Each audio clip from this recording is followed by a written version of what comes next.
जय मां खामा क्या सज्जनों, मैं हूं आपके सामने प्रस्तुत आचार्य आशीष पांडे। आज आपके लिए लेकर के आया हूं काल चक्र की 7वीं राशि यानी कि तुला राशि सितंबर का राशिफल। इस राशिफल में आपको जानने को प्राप्त होगा कि यह महीना आपका किस प्रकार कौन से बड़े बदलाव ला रहा है, क्या आपके भाग्य में वृद्धि करेगा, आपके काम को बढ़ाने वाला होगा या फिर आपके स्वास्थ्य में क्या अलगाव लाने वाला है, क्या चेंजेस आने वाले हैं और विद्यार्थियों का और प्रेमियों का जीवन में क्या चेंज आने वाला है। बहुत चौंकाने वाली चीज है। आइए आगे बढ़ते हैं इस वीडियो में और जानते हैं समस्त प्रकार की आपकी जानकारी, कौन सी चीजें आपके लिए अच्छी हैं और कौन सी बुरी, किस में आपको सावधान होना चाहिए, किसके क्या निदान है, क्या उपाय करने आपको चाहिए। विशेष हम बात करते हैं सबसे पहले आपके स्वास्थ्य की। स्वास्थ्य में आपके राहु हैं, तुला राशि में ही है, बहुत अच्छे राहु बैठे हैं, विराजमान है, जो कि आपको हर प्रकार से अच्छा और आपको स्वस्थ रखने में सहायक रहेंगे। बट जो राहु की दृष्टि वहां पर जा रही है वो आपको कंफ्यूजन दे सकती है, भय दे सकती है। उस भय से मुक्ति आपको भगवान शिव से मिलेगी और विशेषकर आप इस महीने माँ भगवती कामाख्या की या दुर्गा जी की या जगत जननी त्रिपुर सुंदरी की आप पूजा करें तो उससे आपको हर प्रकार से लाभ मिलेगा, स्वास्थ्य में भी और अपने आने वाली टेंशन्स में भी, पीड़ाओं में भी। अगर जो आपकी पीड़ाएं हैं वो माँ भगवती और कामाख्या की पूजा करने से आपकी ठीक हो जाएंगी।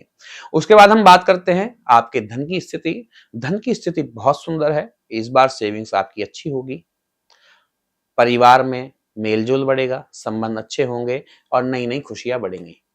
फिर हम बात करेंगे आपके मित्रों की, आपके भाइयों के सुख की। तो भाइयों के सुख में थोड़ी सी कमी पैदा हो सकती है, डिस्प्यूट, थोड़ा सा तनाव आपका बढ़ सकता है या कहीं ना कहीं आपकी वजह से ही कोई ना कोई गड़बड़ी उत्पन्न हो सकती है।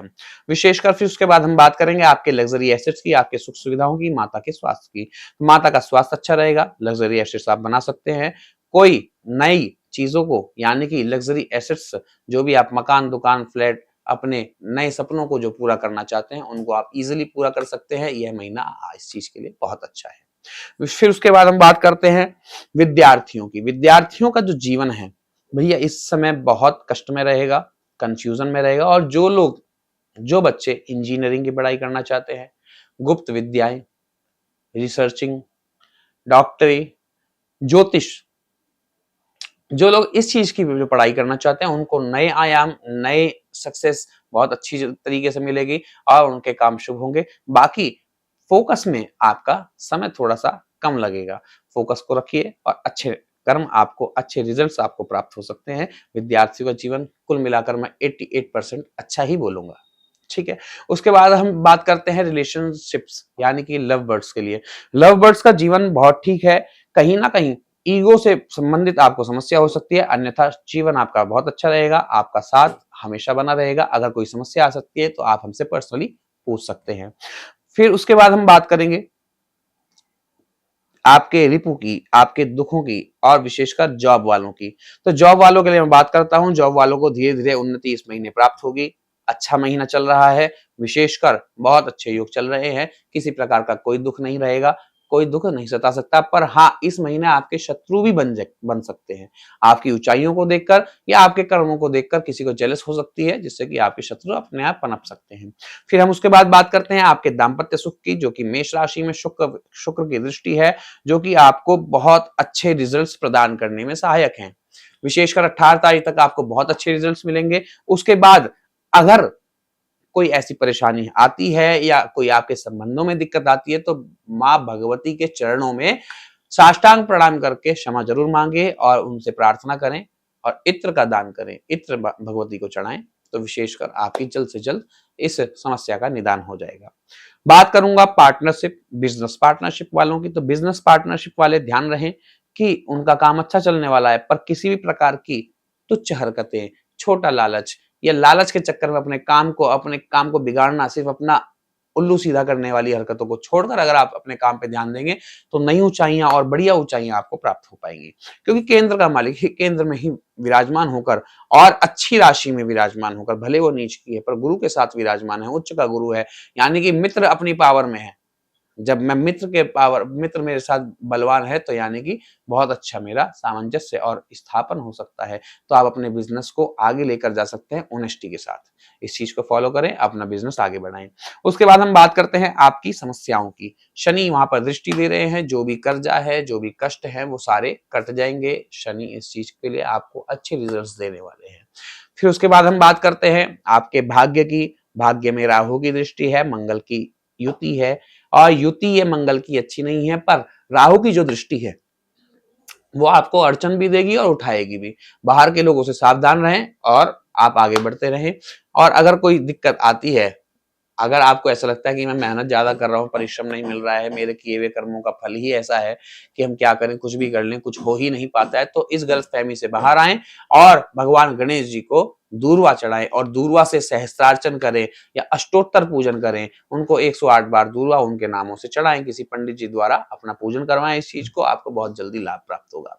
विशेषकर उसके बाद हम बात करते हैं आपके बिजनेस की। बिजनेस वालों की क्या स्थिति है? बिजनेस वालों के लिए बहुत अच्छा मौका है। नए आयाम, नई नई डील्स और नए लोगों से बात बनेगी और व्यापार उत्तरोत्तर वृद्धि कर सकता है और बहुत अच्छा टाइम आपका चल रहा है। इस टाइम को मिसयूज गलती से भी ना होने दें। इस टाइम में आप जितना व्यापार बढ़ाएंगे उतना आपके लिए शुभ रहेगा। फिर उसके बाद हम बात करते हैं आपके इनकम ऑफ सोर्सेस की। इनकम ऑफ सोर्सेस में केतु विराजमान है और 17 तारीख तक सूर्य विराजमान है। यहाँ पर जब तक सूर्य और केतु रहेंगे, यानी कि 17 तारीख तक आपको कोई नई डील क्रैक करने में बहुत टाइम लग सकता है, पर 17 तारीख के बाद आप जहां ध्यान लगाएंगे और जिस भी डील से आप डील आप सेट करेंगे, वहां पर आपके काम बनते नजर आएंगे। और उसके बाद हम बात करते हैं आपके खर्चों की। खर्च आपके साधारण रहेंगे और कोई विशेष आपको परेशानी देखने को नहीं मिलेगी। बुध उच्च के हैं, सूर्य के साथ हो जाएंगे 17 तारीख के बाद, और शनि भी सामने बैठे हैं, यानी कि बहनों से संबंधित कहीं ना कहीं खर्च हो सकता है। और कहीं आपकी कला या जिस तरफ आपका मन जाता है, जो आपका मन चाहता है, उन चीजों में आप खर्च कर सकते हैं, जो कि आपके लिए फायदेमंद रहेंगे, किसी प्रकार का नुकसान नहीं रहेगा। कुल मिलाकर यह महीना आपके लिए बहुत अच्छा है और पूरा व्यावसायिक जो क्षेत्र में जो रद्दो बदल के योग बन रहे हैं, आप पूरे क्षेत्र को हटा सकते हैं और कुछ ना कुछ आप नई चेंजेस ला सकते हैं। फिर उसके बाद में बात करता हूँ हर्षोल्लास। हर्षोल्लास में आपका समय बीतेगा, या आपका समय भी अच्छा रहने वाला है। बिगड़े गाम पड़ने की पूरी आशंका है और पूरा समय अच्छा योग है। मिले जुले फल आपको मिलेंगे, कहीं ना कहीं थोड़ी सी उदासी भी। क्यों? क्योंकि ऐसे मिले जुले फल इसलिए ही मिलेंगे क्योंकि आपके भाग्य स्थान में राहु की दृष्टि है, और वहीं उसी भाग्य स्थान, वो भाग्य स्थान बुध का है, भगवान विष्णु या गणेश जी का आप कहें तो गणेश जी के स्थान पर मंगल बैठे हुए हैं, जो कि उनके मित्र ग्रह ही नहीं है। बुध और मंगल में थोड़ी सी मित्रता कम है, तो इस कारण आपको मिले जुले फल मिलेंगे। अगर आप इस मिले जुले फल को सिर्फ अपने से मिले मिले ही रखें, तो मिले मिले रखने के लिए आप भगवान गणेश जी का सहस्त्रार्चन करवाएं। और अगर कोई संशय है तो आप हमारी संस्था में संपर्क करके पूछ सकते हैं समस्त जानकारी कि किस प्रकार से सहस्त्रार्चन होता है, किस प्रकार से अष्टोत्तर होता है। वो आप पूजन हमारे द्वारा, संस्था द्वारा भी करा सकते हैं। फिर उसके बाद हम बात करते हैं आपकी तारीखों की, कौन सी तारीखें आपके लिए शुभ है और कौन सी अशुभ। इन तारीखों में मैं बात करूंगा सबसे पहले 1 और 2 तारीख की। 1 और 2 तारीख आपके लिए बहुत सुंदर रहेंगी। 3 और 4 तारीख आपके लिए अशुभ रहेंगी, इसमें आप संभल कर रहें। और 5, 6, 7 तारीख बहुत सुंदर है। 8, 9, 10, 11 तारीख भी अच्छी हैं। 12, 13 तारीख आपके लिए अशुभ रहेंगी। और 14 और 15 तारीख ये भी बहुत अच्छी रहे। 16, 17, 18, 19, 20 तारीख आपके लिए बहुत शुभ है। उसके बाद 21, 22, 23 तारीख में आपके साथ हानि, दुर्घटना, परेशानी, स्वास्थ्य संबंधित दिक्कतें हो सकती हैं, इसलिए इसमें सावधान रहें। हो सके तो बाहर ना निकलें, कोई नए काम की शुरुआत ना करें और कोई लग्जरी एसेट्स के बारे में इस टाइम ना सोचें या ना फैसले ना ले। उसके बाद हम बात करेंगे कि 24 और 25 तारीख। 24, 25 तारीख बहुत सुंदर है, बट इसमें भारी लोगों से सावधान रहें। 26, 27 तारीख बहुत तो नहीं, पर ठीक है, अच्छी नहीं है। धन की प्राप्ति भी आकस्मिक धन प्राप्त हो सकता है इस तारीख में। 28, 29 और 30 तारीख ये तारीख आपके लिए बहुत सुंदर रहेगी। इसमें जो धन प्राप्ति होगी ये आपको बहुत अच्छा कुछ समझाकर भी जाएगी, देकर भी जाएगी और आपको संतुष्ट करके भी जाएगी। बाकी जानकारियों के लिए आपको नीचे दिए गए नंबर संपर्क दिख रहे होंगे, आप इस पर संपर्क करके अपनी समस्याओं का निदान प्राप्त कर सकते हैं। और कोई भी जानकारी आपको चाहिए तो उसके लिए फीस आप जमा करवा कर आप उस जानकारी को प्राप्त करें, लाभान्वित हों। जय माँ कामाख्या।